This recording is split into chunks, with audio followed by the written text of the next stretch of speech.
ಶ್ರೀ ಗುರುಭ್ಯೋ ನಮಃ. ಹರಿ ಓಂ. ಶ್ರೀಮಾತ್ರೇ ನಮಃ. ಒಬ್ಬ ವ್ಯಕ್ತಿ ಮುಂದೆ ಏನಾಗ್ತಾನೆ ಅನ್ನೋದನ್ನು ತಮ್ಮ ಅತಿ ಬಾಲ್ಯದಲ್ಲೇ ತೋರಿಸ್ಬಿಡ್ತಾನಂತೆ. ಮುಂದೆ ಯಾವ ರೀತಿ ಪ್ರಪಂಚವನ್ನು ಬೆಳಗ್ತಾನೆ, ಯಾವ ಸಾಧನೆ ಮಾಡ್ತಾನೆ ಅಂತ.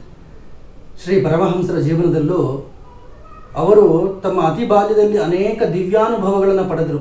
ಮುಂದೆ ತಾನು ಯುಗಾವತಾರ, ಇಡೀ ಪ್ರಪಂಚವನ್ನು ಉದ್ಧಾರ ಮಾಡೋದಕ್ಕೋಸ್ಕರ ಬಂದಿರುವಂತಹ ಮಹಾವಿಷ್ಣುವಿನ ಸಾಕ್ಷಾತ್ ಅವತಾರವೇ ನಾನು ಅಂತ ಕೃಷ್ಣ ಯಾವ ರೀತಿ ಬಾಲ್ಯಲೀಲೆಗಳನ್ನು ತೋರಿಸ್ದ, ಆ ಅವತಾರದಲ್ಲಿ ರಾಕ್ಷಸರನ್ನು ಸಂಹಾರ ಮಾಡಿದ. ಈ ಅವತಾರದಲ್ಲಿ ಆಧ್ಯಾತ್ಮಿಕ ಸಾಮ್ರಾಜ್ಯಕ್ಕೆ ಯಾರು ಸಾಧನೆ ಮಾಡಬೇಕು ಅಂತಿದ್ದಾರೆ ಅವರಿಗೆ ಒಂದು ಬುನಾದಿಯನ್ನು ಹಾಕ್ಕೊಟ್ರು. ಭಾವ ಸಮಾಧಿ ಅನ್ನೋದು ವಿಶಿಷ್ಟವಾದಂತಹ ಒಂದು ಸ್ಥಿತಿ. ಆ ಸ್ಥಿತಿನಲ್ಲಿ ಮನಸ್ಸು ಆನಂದದ ಅತಿರೇಕಕ್ಕೆ ಹೋಗಿ, ಅಂದರೆ ಈ ಲೌಕಿಕ ಆನಂದಕ್ಕಿಂತ ಸಾವಿರಾರು ಪಟ್ಟು, ಕೋಟ್ಯಾಂತರ ಪಟ್ಟು ಹೆಚ್ಚಿನ ಆನಂದದ ಅನುಭೂತಿ ಅದು. ಭಗವದಾನಂದ, ಭಗವಂತನ ಕುರಿತಾದಂತಹ ಲೌಕಿಕ ಸ್ತರಗಳನ್ನು ಮೀರಿದಂತಹ ಆನಂದ ಅದು. ಆ ಆನಂದವೇ ಭಾವಾವಸ್ಥೆ, ಭಾವ ಸಮಾಧಿ. ಈ ಭಾವ ಸಮಾಧಿಯನ್ನು ಅಡಿಗಡಿಗೆ ಅನುಭವಿಸ್ತಿದ್ರು ಶ್ರೀ ಪರಮಹಂಸರು. ಭಗವಂತನ ಹೆಸರು ಕಿವಿಗೆ ಬಿದ್ದರೆ ಸಾಕು, ಕಣ್ಣುಗಳಲ್ಲಿ ಪ್ರೇಮಾಶ್ರು, ಮೈಯೆಲ್ಲ ಮರಗಟ್ಟು ಹೋಗೋದು, ನಾಡಿ ಸ್ಪಂದನೆ, ಹೃದಯ ಸ್ಪಂದನೆ ಏನೂ ಇರ್ತಿರಲಿಲ್ಲ. ಸ್ವಲ್ಪ ಹೊತ್ತಾದ ಮೇಲೆ ಮತ್ತೆ ಅವರು ಶರೀರ ಪ್ರಜ್ಞೆಗೆ ಬಂದಾಗ ಜನಗಳೆಲ್ಲ ಕಾತುರದಿಂದ ನೋಡ್ತಿದ್ರಂತೆ, ಏನಾಗ್ತಿದೆ ಇವರಿಗೆ ಅಂತ. ಅಂತಹ ಒಂದು ದಿವ್ಯವಾದ ಸ್ಥಿತಿ ಕಲ್ಕತ್ತಾದಲ್ಲಿ, ದಕ್ಷಿಣೇಶ್ವರದಲ್ಲಿ ಶ್ರೀ ಪರಮಹಂಸರ ಭಾವ ಸಮಾಧಿಯನ್ನು ನೋಡೋದಕ್ಕೆ ಕಾತುರರಾಗಿ ಅನೇಕ ಜನ ಮಹನೀಯರುಗಳು, ಆಧ್ಯಾತ್ಮಿಕ ಸಾಧಕರು, ಸಾಧು ಸಂತರು ಎಲ್ಲ ಬರೋದಕ್ಕೆ ಶುರು ಆದರು. ಏನಿದು ಈ ದಿವ್ಯಾವಸ್ಥೆ ಅಂತ. ಅವರ ಮುಖಮಂಡಲ ದಿವ್ಯವಾದ ಪ್ರಭೆಯಲ್ಲಿ ಕೂಡಿರ್ತಿತ್ತಂತೆ ಆ ಭಾವ ಸಮಾಧಿನಲ್ಲಿ. ಒಂದು ಫೋಟೋನು ತೆಗೆದಿದ್ದಾರೆ ಶ್ರೀ ಪರಮಹಂಸರು ಭಾವ ಸಮಾಧಿಯಲ್ಲಿ ಇರ್ತಕ್ಕಂಥ ಒಂದು ಫೋಟೋನು. ಆ ಫೋಟೋದಲ್ಲಿ ಅವರ ಮುಖಮಂಡಲ ಒಂದು ದಿವ್ಯವಾದ ವರ್ಚಸ್ಸಿನಿಂದ, ಪ್ರಭೆಯಿಂದ ಕೂಡಿದೆ. ಅದನ್ನು ಗಮನಿಸಬಹುದು. ಅಂತರ್ಜಾಲದಲ್ಲಿ ಉಪಲಬ್ಧ ಇದೆ ಆ ಫೋಟೋ. ನಿಂತ್ಕೊಂಡಿದ್ದಾರೆ ಪರಮಹಂಸರು. ಅವರ ಮುಖಮಂಡಲ, ಮನುಷ್ಯನಲ್ಲಿ ಮುಖದಲ್ಲಿ ಪ್ರಭೆ ಅಂದರೆ ಏನು ಅದನ್ನು ನೋಡಿ ನಾವು ಅರ್ಥಕೋಬೇಕು. ಅಂತಹ ಅಲೌಕಿಕವಾದ ಒಂದು ಪ್ರಭೆ. ಶರೀರದಲ್ಲಿ ನಾಡಿ ಸ್ಪಂದನೆ, ಹೃದಯ ಸ್ಪಂದನೆ ಏನೂ ಇರ್ತಿರಲಿಲ್ಲ. ಯಾವುದೋ ಉದಾಹರಣೆಗೆ ಒಂದು ಉಪನಿಷತ್ ವಾಕ್ಯ, ಭಗವಂತನ ಒಂದು ಅದ್ಭುತವಾದ ಲೀಲೆ ಮಾತಾಡ್ತಿರೋರು ಸಹಜವಾಗಿ, ಅದು ಕಿವಿಗೆ ಬಿದ್ದ ಕೂಡಲೇ, ಅಂದರೆ ಮನುಷ್ಯನನ್ನು ಉದ್ದೀಪ್ತಗೊಳಿಸುವಂಥ ಯಾವುದಾದ್ರೂ ಒಂದು ವಿಚಾರ, ಭಗವಂತನ ವಿಚಾರ ಕಿವಿಗೆ ಬಿದ್ದ ಕೂಡಲೇ ತತ್ಕ್ಷಣವೇ ಸಮಾಧಿ ಸ್ಥಿತಿಗೆ ಹೊರಟೋಗ್ತಿದ್ರು ಶ್ರೀ ಪರಮಹಂಸ. ಅನೇಕ ಹೊತ್ತುಗಳು ಕಳೆದ ಬಳಿಕ ಮತ್ತೆ ಶರೀರಕ್ಕೆ ಮರಳುತ್ತಿದ್ರು ಅವರು. ಇದು ಒಂದು ವಿಶಿಷ್ಟವಾದ ಸ್ಥಿತಿ, ಭಾವ ಸಮಾಧಿ ಅನ್ನೋದು.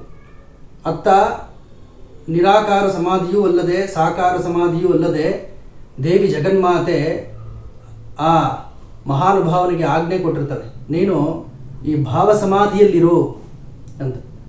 ಅದೇ ಭಾವ ಸಮಾಧಿ. ಮನುಷ್ಯ ಭಗವಂತನನ್ನು ತಲುಪಬೇಕಾದ್ರೆ ಯಾವುದಾದ್ರೂ ಒಂದು ಬಲವಾದ ಭಾವವನ್ನು ಆಶ್ರಯಿಸಬೇಕು. ಅದು ಪ್ರೇಮಾಭಕ್ತಿ ಇರಬಹುದು, ರಾಗಭಕ್ತಿ ಇರಬಹುದು, ವಾತ್ಸಲ್ಯ ಭಾವ ಇರಬಹುದು, ಮಾತೃಭಾವ ಇರಬಹುದು, ಸಂತಾನ ಭಾವ ಇರಬಹುದು. ಒಂದು ಬಲವಾದಂತಹ ಒಂದು ಭಾವ, ಅದು ಮನುಷ್ಯನ ಅಂತಃಕರಣವನ್ನೆಲ್ಲ ಕರಗಿಸಿ, ಲೌಕಿಕದ ಜಂಜಾಟವನ್ನೆಲ್ಲ ಮರೆಸಿ ಪರಮಾತ್ಮನ ಹತ್ರ ನಮ್ಮನ್ನು ಕರ್ಕೊಂಡು ಹೋಗುವಂಥ ಒಂದು ಮನಸ್ಸಿನ ಸ್ಥಿತಿ. ಆ ಭಾವವನ್ನು ಆಶ್ರಯಿಸಬೇಕು. ಇದನ್ನು ಅವರು ಮುಂದೆ ಹೇಳ್ತಾರೆ. ಅತ್ಯಂತ ಸರಳವಾಗಿ ಪ್ರೇಮದಿಂದ ಭಗವಂತನನ್ನು ಕರೀಬೇಕು. ಅದನ್ನು ತೋರಿಸ್ಕೊಟ್ರು ಜಗತ್ತಿಗವರು. ಭಗವಂತನನ್ನು ಹೇಗೆ ಕರೀಬೇಕು, ಭಗವಂತನ ಜೊತೆ ಹೇಗೆ ಮಾತಾಡಬೇಕು. ಅವರು ವ್ಯಾಕುಲತೆಯಿಂದ ಒದ್ದಾಡೋರಂತೆ, ಭಗವಂತನ ದರ್ಶನ ಆಗಲಿಲ್ವಾ ಅಂತ. ಇನ್ನೂ ಆಗಲಿಲ್ವೇ ನನಗೆ ಭಗವಂತನ ದರ್ಶನ, ನೆಲದ ಮೇಲೆ ಬಿದ್ದು ಹೊರಳಾಡೋರಂತೆ. ಅವರ ಮುಖ ಎಲ್ಲ ತರಚಿ ಗಾಯ, ರಕ್ತ ಆದರೂ ಸಹ ಅವ್ರಿಗೆ ಅದರ ಪರಿವೇನೇ ಇಲ್ಲ, ನನಗೆ ಯಾಕಿನ್ನೂ ಆ ತಾಯಿ ದರ್ಶನ ಕೊಡ್ತಿಲ್ಲ ಅಂತ. ಮುಂದೆ ಅವರು ಹೇಳ್ತಾರೆ, ಒಬ್ಬ ವ್ಯಕ್ತಿಯನ್ನು ನೀರೊಳಗಡೆ ಮುಳುಗಿಸಿದಾಗ ಯಾವ ರೀತಿ ಜೀವ ಚಡಪಡಿಸುತ್ತೆ, ಯಾವಾಗ ನಾನು ಮೇಲೆ ಬರ್ತೀನಿ ಅಂತ. ಅಷ್ಟು ಚಡಪಡಿಕೆ, ವ್ಯಾಕುಲತೆ ಇದ್ದರೆ ಮಾತ್ರ ಭಗವಂತನ ಸಾಕ್ಷಾತ್ಕಾರ ಸಾಧ್ಯ. ನಾಳೆ ಧ್ಯಾನ ಮಾಡಿದ್ರೆ ಆಯಿತು, ನಾಡಿದ್ದು ಮಾಡಿದ್ರೆ ಆಯಿತು, ಸಾಧನೆ ಯಾವಾಗಲೋ ಮಾಡಿದ್ರೆ ಆಯಿತು, ವಯಸ್ಸಾದ ಮೇಲೆ ಮಾಡಿದ್ರೆ ಆಯಿತು, ಇದು ಅಲ್ಲ. ಇದರಿಂದ ಯಾವ ಸಾಧನೆಯೂ ಆಗೋದಿಲ್ಲ. ಈ ಕ್ಷಣವೇ ಗಟ್ಟಿ ನಿರ್ಧಾರ ತಗೋಬೇಕು, ಕ್ಷಣವೇ ಸಾಧನೆ ಆಗಬೇಕು, ಈ ಕ್ಷಣವೇ ಭಗವಂತನನ್ನು ಕಾಣಬೇಕು. ಇದು ವ್ಯಾಕುಲತೆ. ಈ ವ್ಯಾಕುಲತೆಯನ್ನು ಬೆಳೆಸ್ಕೊಡಿ ಅಂತ ಪರಮಹಂಸ ಹೇಳ್ತಾರೆ. ಅವರಿಗೆ ಮೊಟ್ಟ ಮೊದಲ ಭಾವಸಮಾಧಿಯ ಅನುಭವ ಆಗಿದ್ದು ಅವರು 7 ವರ್ಷ 8 ವರ್ಷದ ಹುಡುಗ.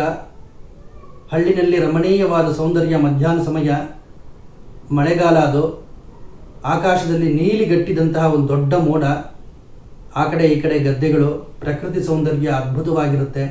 ಕೈಯಲ್ಲಿ ಪುರಿ ಇಟ್ಕೊಂಡು ತಿನ್ಕೊಂಡು ಹೋಗ್ತಿರ್ತಾರೆ ಆ ಒಂದು ಕಾಲದಾರಿನಲ್ಲಿ. ಆ ರಮಣೀಯವಾದ ದೃಶ್ಯ ಗೋಚರ ಆಗುತ್ತೆ. ಮೋಡಕ್ಕೆ ಎದುರಾಗಿ ಬೆಳ್ಳಕ್ಕಿಗಳು ಹಾರಾಡೋ ಅಂಥ ದೃಶ್ಯನ ನೋಡ್ತಾರೆ. ಈ ಪ್ರಕೃತಿನೇ ಇಷ್ಟು ಸೌಂದರ್ಯದಿಂದ ರಾರಾಜಿಸ್ತಿರ್ಬೇಕಾದ್ರೆ ಇದನ್ನು ಸೃಷ್ಟಿ ಮಾಡಿದಂತಹ ಆ ದಿವ್ಯ ಚೈತನ್ಯ, ಆ ಭಗವಂತ ಇನ್ನೆಷ್ಟು ಸುಂದರನಾಗಿರಬೇಕು, ಆ ಅವ್ಯಕ್ತ ಇನ್ನೆಷ್ಟು ಮಧುರವಾಗಿರಬೇಕು, ವ್ಯಕ್ತವೇ ಇಷ್ಟು ಚೆನ್ನಾಗಿರಬೇಕಾದ್ರೆ ಇನ್ನು ಆ ಅವ್ಯಕ್ತ ಇನ್ನೆಷ್ಟು ಚೆನ್ನಾಗಿರಬೇಕು ಅನ್ನೋ ಭಾವ ಸ್ಮರಣೆ ಆಗ್ತಿದ್ದ ಹಾಗೆ ಪ್ರಜ್ಞೆ ತಪ್ಪಿ ಕೆಳಗಡೆ ಬಿದ್ದೋಗ್ತಾರೆ. ಹಳ್ಳಿಗರೆಲ್ಲ ಎಬ್ಬಿಸ್ತಾರೆ, ಅವ್ರನ್ನ ಉಪಚರಿಸ್ತಾರೆ. ಏನೋ ಆಗಿದೆ ಇವರಿಗೆ, ಈ ಮಗುಗೆ ಏನೋ ಆಗಿದೆ, ದಯವಿಟ್ಟು ವೈದ್ಯರ ಹತ್ರ ಕರ್ಕೊಂಡು ಹೋಗಿ ಅಂತ ಅವರು ಹೇಳ್ತಾರೆ. ಆಮೇಲೆ ತಂದೆ ತಾಯಿಗಳಿಗೆ ನನಗೇನೂ ಆಗಲಿಲ್ಲ, ಭಯ ಪಡಬೇಡಿ, ಯಾವುದೋ ಒಂದು ಆನಂದದ ಮಿತಿಯನ್ನು ದಾಟಿ ನಾನು ಮುಂದಿನ ಸ್ತರಕ್ಕೆ ಹೋಗಿದ್ದೆ. ಆ ಅನುಭವ ಬಹಳ ಹೊತ್ತು ನನ್ನ ಮೇಲಾಯಿತು. ಆನಂದಕ್ಕೆ ಒಂದು ಮಿತಿ ಇದೆ, ಅದು ಈ ಲೌಕಿಕ ಆನಂದಗಳಂತೆ ಅಲ್ಲ. ಭಗವದಾನಂದ ಒಂದು ಸಾರಿ ಮನಸ್ಸನ್ನು ಹೊಕ್ಕು ಬಿಟ್ಟರೆ ಅದು ಈ ಜಗತ್ತನ್ನೇ ಮರೆಸಿಬಿಡುತ್ತೆ. ಅಂತಹ ದಿವ್ಯವಾದ ಸ್ಥಿತಿ ದೇವೇಂದ್ರಾದಿಗಳಿಗೂ ಬ್ರಹ್ಮಾದಿಗಳಿಗೂ ಸಹ ದುರ್ಲಭವಾದಂತಹ ಅದು ಸ್ಥಿತಿ, ಅದು ಬ್ರಹ್ಮಾನಂದ ಅಂತ. ಅಂತಹ ಬ್ರಹ್ಮಾನಂದವನ್ನು ಬಾಲ್ಯದಲ್ಲೇ ಅನುಭವಿಸಿದ್ರು ಶ್ರೀ ಪರಮಹಂಸರು. ಮುಂದೆ ವಿಶಾಲಾಕ್ಷಿ ದೇವಸ್ಥಾನ, ಕಾಮಾರಪುರದ ಹತ್ರ ಆನೂರು ಅಂತ ಒಂದು ಗ್ರಾಮ ಅಂತೆ. ಜಾಗೃತಲಾದ ದೇವತೆ, ಚಿಕ್ಕ ಮಕ್ಕಳಂದರೆ ತುಂಬ ಪ್ರೀತಿಯ ದೇವಿಗೆ. ಚಿಕ್ಕ ಮಕ್ಕಳೆಲ್ಲ ಬಂದು ಅಲ್ಲಿ ಚಿಕ್ಕ ಚಿಕ್ಕ ಆಟದ ವಸ್ತುಗಳನ್ನು ಇಟ್ಕೊಂಡು ಆಟ ಆಡೋರಂತೆ, ತಿಂಡಿಗಳನ್ನು ತಿನ್ನೋರಂತೆ ಆ ದೇವಿಗೆ ಎದುರಾಗಿ. ಇದು ದೇವಿಗೆ ತುಂಬ ಸಂತಸ ತರುವಂಥ ವಿಚಾರ. ಆ ಮಕ್ಕಳ ಜೊತೆ ತಾನೂ ಮಕ್ಕಳ ಕೂತ್ಕೊಂಡು ದೇವಿ ಆಟ ಆಡೋಳಂತೆ, ನಡೆದಾಡೋಳಂತೆ. ಯಾರಾದರೂ ದೇವಸ್ಥಾನ ಕಟ್ಟಬೇಕು ಅಂತ ಮುಂದಾದರೆ ಅವರಿಗೆ ತೊಂದರೆಗಳು ಬರೋದು. ಸ್ವಪ್ನದಲ್ಲಿ ಹೋಗಿ ಆ ವಿಶಾಲಾಕ್ಷಿ ದೇವಿ ಎಚ್ಚರಿಕೆ ಕೊಡೋಳಂತೆ, ನನಗೆ ಯಾರೂ ದೇವಾಲಯ ಕಟ್ಟಬೇಡಿ, ಈ ಬಯಲಿನಲ್ಲಿ ಮಕ್ಕಳ ಜೊತೆ ಆನಂದವಾಗಿ ಆಟ ಆಡ್ಕೊಂಡಿದ್ದೀನಿ ನಾನು, ದೇವಸ್ಥಾನ ಕಟ್ಟಿದ್ರೆ ಅದು ಮುರಿದು ಬೀಳೋದು, ಅಂತಹ ಒಂದು ಪರಿಸ್ಥಿತಿ. ಈ ಜಾಗೃತರಾದ ದೇವಿ ಹತ್ರ ಹೋಗಬೇಕು ಅಂಥೇಳಿ ಶ್ರೀ ಪರಮಹಂಸರನ್ನು ಕರ್ಕೊಂಡು ಹೋಗ್ತಾರೆ. ಅವರಿಗೆ ಇನ್ನು ಚಿಕ್ಕ ವಯಸ್ಸು, 7-8 ವರ್ಷ ಇರಬಹುದು. ದಾರಿ ಉದ್ದಕ್ಕೂ ನಾಮ ಸಂಕೀರ್ತನೆ, ಭಜನೆ ಇದೆಲ್ಲ ನಡೀತಿರುತ್ತೆ. ಅವರ ಕಣ್ಣುಗಳಿಂದ ಪ್ರೇಮಾಶ್ರು ಸುರಿತಾ ಇರುತ್ತೆ. ಯಾವಾಗ ಆ ದೇವಿನ ನೋಡ್ತೀನೋ ಅಂತ. ವಿಶಾಲಾಕ್ಷಿ ದೇವಿಯ ಸಮೀಪಕ್ಕೆ ಬಂದ ಕೂಡಲೇ ಭಾವ ಸಮಾಧಿಯ ಅನುಭವವನ್ನು ಪಡಿತಾರೆ. ಪ್ರಜ್ಞೆ ತಪ್ಪೋಗುತ್ತೆ, ಕೈಕಾಲೆಲ್ಲ ನಿಶ್ಚೇಷಿತವಾಗಿರುತ್ತೆ, ಕಣ್ಣುಗಳಿಂದ ಪ್ರೇಮಾಶ್ರು ಸುರಿತಾ ಇರುತ್ತೆ. ಪರಮಹಂಸರಿಗೆ ಏನಿದು ಮಗುಗೆ ಈ ರೀತಿ ಆಗೋಯ್ತಲ್ಲ, ಇದೇನಾದರೂ ಅಪಸ್ಮಾರವೋ ಅಥವಾ ಏನಾದರೂ ಉನ್ಮಾದವೋ, ಇವೆಲ್ಲ ಅನುಮಾನ ಅಲ್ಲಿರೋ ಜನಗಳಿಗೆ ಬರುತ್ತೆ. ಆಗ ಅಲ್ಲಿರುವಂಥ ಬಲ್ಲಿದರು, ಇಲ್ಲ ಈ ಜಾಗೃತಳಾದಂತಹ ಈ ದೇವತೆ ಮಗುವಿನ ಮೇಲೆ ಆವಿಷ್ಟಳಾಗಿರಬಹುದು ಅಂತ ಹೇಳಿ ಆ ಮಗುವಿನ ಮುಂದೆ ಭಗವನ್ನಾಮ ಸಂಕೀರ್ತನ ಮಾಡಿದ ಕೂಡಲೇ ಪರಮಹಂಸರು ಆನಂದದಿಂದ ನಲಿದಾಡುತ್ತಾ ಆನಂದ ಬಾಷ್ಪವನ್ನು ಸುರಿಸ್ತಾರಂತೆ.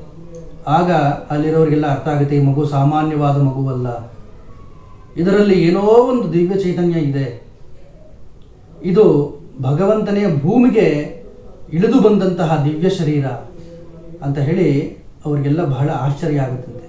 ಶ್ರೀ ಪರಮಹಂಸರ ಜೀವನ ಚರಿತ್ರೆಯನ್ನು ನಾವು ಗಮನಿಸೋದಾದರೆ ಅವರು ಮುಂದೆ ಈ ಮಾತನ್ನು ಹೇಳ್ತಾರೆ, ನನಗೆ ಮೊದಲನೆಯ ಭಾವ ಸಮಾಧಿ ಉಂಟಾಗಿದ್ದು ಆ ಪ್ರಕೃತಿ ಸೌಂದರ್ಯವನ್ನು ನೋಡಿದಾಗ, ಆ ಪ್ರಕೃತಿ ಸೌಂದರ್ಯದ ಅನುಭವವನ್ನು ನೋಡಿ ಆ ಲೌಕಿಕ ಸ್ತರವನ್ನು ಮೀರಿದಂತಹ ಒಂದು ಸ್ತರಕ್ಕೆ ನಾನು ಹೋದೆ ಅಂತ ಹೇಳಿ ಅದನ್ನು ಹೇಳ್ತಾರೆ.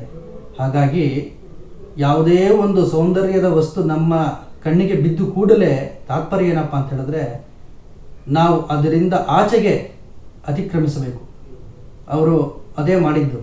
ಈ ವ್ಯಕ್ತವೇ ಇಷ್ಟು ಸುಂದರವಾಗಿರುವಾಗ ಈ ಅವ್ಯಕ್ತ ಇನ್ನೆಷ್ಟು ಸುಂದರವಾಗಿರಬೇಕು, ಪ್ರಪಂಚವೇ ಇಷ್ಟು ಸುಂದರವಾಗಿರುವಾಗ ಪ್ರಪಂಚವನ್ನು ಸೃಷ್ಟಿಸಿದವನು ಇನ್ನೆಷ್ಟು ಸುಂದರನಾಗಿರಬೇಕು ಅನ್ನೋ ಭಾವವನ್ನು ಹಿಡಿದುಕೊಂಡ್ರು.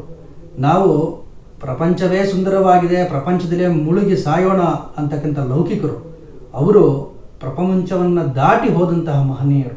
ಈ ಒಂದು ಪಾಠವನ್ನು ಈ ಪ್ರಸಂಗದಿಂದ ನಾವು ಕಲಿಬಹುದು. ಮುಂದೆ ಪರಮಹಂಸರ ಕುರಿತಾದ ಅನೇಕ ವಿಚಾರಗಳನ್ನು ನಾನು ಹೇಳ್ತೀನಿ. ಹರಿ ಓಂ ಸ್ವಸ್ತಿ.